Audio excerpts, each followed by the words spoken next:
and we're going to talk about your cars. Are they getting brighter? We've spoken about this before. And interestingly, the government doing a bit of work around this as well. The Department for Transport has announced it's commissioning new research into how some of these brighter, more dazzling headlights impact our road safety. They're going to try and identify what design factors could be causing increased glare. And that might even lead potentially to some changes around headlight regulations. Want to hear from you, especially as those nights are getting darker again now. What are you noticing? What have you noticed on the roads of Essex in terms of people's headlights? Are they that little bit brighter? We've been out on the streets of Chelmsford to see what people there thoughts. I think it depends on how high your vehicle is. Like if you drive a van, say, it doesn't affect you, but if you are the person in front of the van, you're completely blinded. I drive a van. I see. Yeah. So you're calling out the other van users? Yeah. Excellent. Yeah, well, I just know because I've been in other people's cars, like smaller, like Fiats and stuff like that, and you can really feel the difference. I think I just put it into perspective, really. I was like, on the other end of this straw, I really hate this. I feel like everyone's got the huge SUVs now, so they're not quite as hit by the headlights if they're too bright. And my partner just won't drive at night anymore because he finds it way too dazzling. I have astigmatism, so when I see headlights coming at me, everything's really, really bright and blurry, and I do think it's dangerous like at night. It's off-putting. It's not made me like almost have an accident or anything, but I can see that it's off-putting. The headlights can be very bright, and of course that's helpful in some cases because the street lights often seem dimmer, so I think people appreciate having stronger headlights, but that does mean people approaching them sometimes find them quite dazzling. I think that when you do get them and they're coming up, particularly if they're coming over a hill or something, it can be really startling. I think that can then be a problem, especially people who have glasses or coatings on their glasses and things like that, because it can cause a lot of like flare and things like that. Well, I travel quite a lot. I live in Northamptonshire, for example, so I have been travelling, leaving early in the mornings, and I suppose, yes, I have noticed. I hadn't until you mentioned it. I'm in a BMW. I used to be in a mini SUV, and it's just the fact that it's low to the road, everybody's lights are directly in my eyes, and just the sheer brightness of them. Well, I might have good news for you, because the government is looking at those regulations, and they are looking to clamp down on people that have headlights that are too bright. How does that make you feel, that news? I think it should be done. Yeah, I agree. They're too bright, and I can't drive in night because I feel like I can't see. You'll get your eyesight back again. Yes, I might be able to drive after dark. Some thoughts of people in Chelmsford talking to our reporter Henry Godfrey Evans. At 7:25, joining me now, Carmine Mastrogiacomo on BBC Essex, who's a driving instructor and runs CSM Driving Solutions. Carmine, good morning to you. Good morning, Sonia. Morning. So what do you think about this then, and what are you seeing on the roads of Essex? Yeah, no, I totally agree with a lot of the people that you spoke to.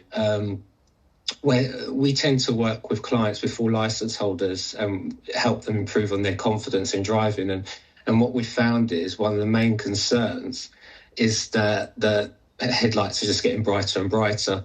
And a lot of our clients are now actually limiting their driving to limit driving in the evenings, especially now when the days are shorter and the weather's getting worse as well.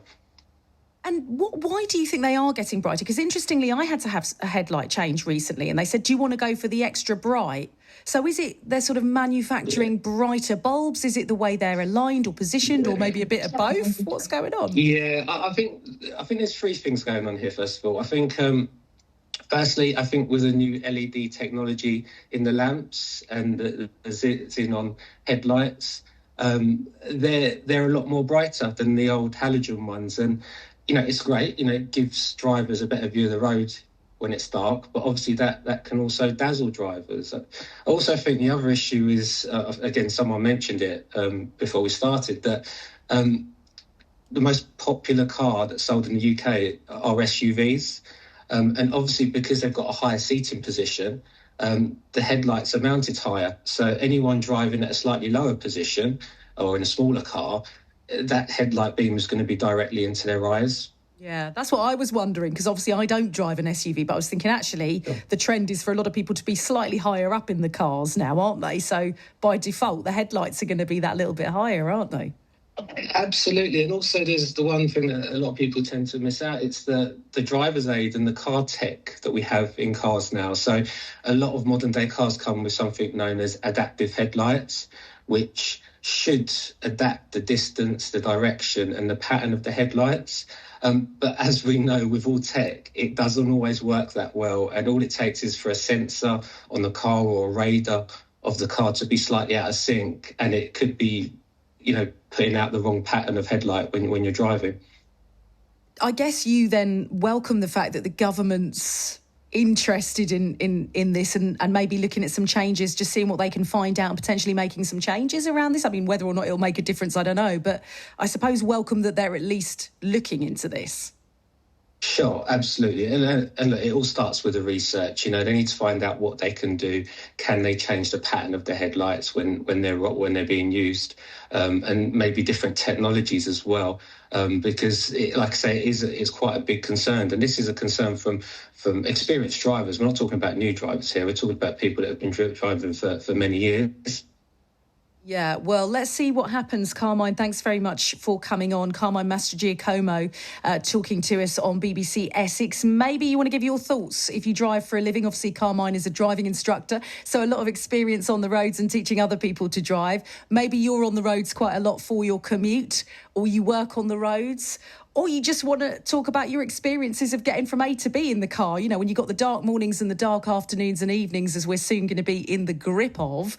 What are you noticing? We've spoken about this before because it has come up in the conversation before, and now the government is looking into this a little bit as well to see if they can find out what's going on, what sort of impact it's having on road safety, if anything, and maybe what needs to change. BBC's learned the government's got plans to try and identify what design factors could be increasing some of this dazzling and the glare. But I thought personally it's because there are a lot of SUVs, there are a lot of slightly higher vehicles on the roads now.